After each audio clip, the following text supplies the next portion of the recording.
எங்க தாத்தா பயந்து ஓடிட்டாரோ? நானும் அப்படிதான் நினைக்கிறேன். அரே பொண்ணு, என்ன நடக்குது? ஆடு நடக்குது, கோழி நடக்குது, மாடு தான் நடக்குது. அதுக்கு என்னப்ப? இங்க என்ன நடக்குதா? இன்னைக்கு எங்க ஸ்கூலோட ஆனுவல் டே ஃபங்க்ஷன். அதோ இங்க உட்கார்ந்துருக்கு. அவ யாரு? அவங்கலாம் செலிபிரிட்டிஸ். செலிபிரிட்டிஸ்? நான் கூட செலிபிரிட்டி. என்னது, நீங்க செலிபிரிட்டியா? எத்தனை செலிபிரிட்டி பண்ணிருக்குது, மேரேஜ் செலிபிரிட்டி பண்ணிருக்குது, காதுக்கு செலிபிரிட்டி பண்ணிருக்குது, நிறைய பண்ணிருக்குதுப்பா. ஐயோ, செலிபிரிட்டினா நல்ல செயல்களை செஞ்சு மக்களுக்கு முன்னுதாரணமா இருக்கிறவங்க தான் செலிபிரிட்டி. உங்களை மாதிரி வெட்டியா இருக்கிறவங்கல்ல, அதனால தான் உங்களை கூப்பிடல. நீங்க பண்ணதெல்லாம் ஒரு செலிப்ரேஷனா? அதை விட பெரிய செலிப்ரேஷன் பண்ண வராங்க எங்க எல்கேஜிசி மாணவர்கள். எல்கேஜிசி மாணவர்களின் நடனம் இதோ.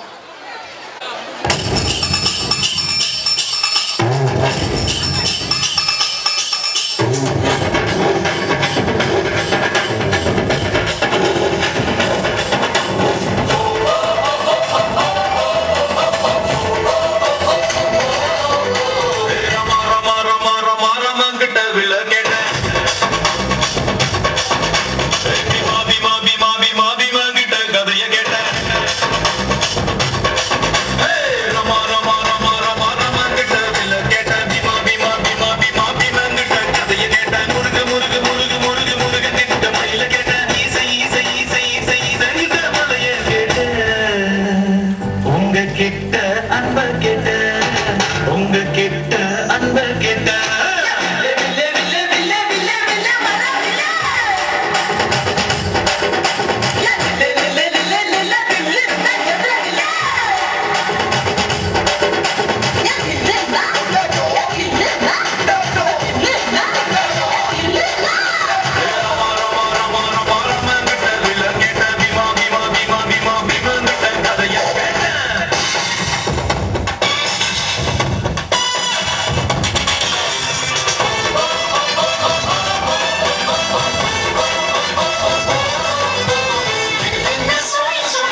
எனது கல்வி அறக்கட்டளை பொதுக்குழு உறுப்பினர் திரு கிரணேசன் அவர்களையும் திரு ஜெயசீலாஸ் அவர்களையும் மேடைக்கு அன்போடு அழைக்கிறோம்.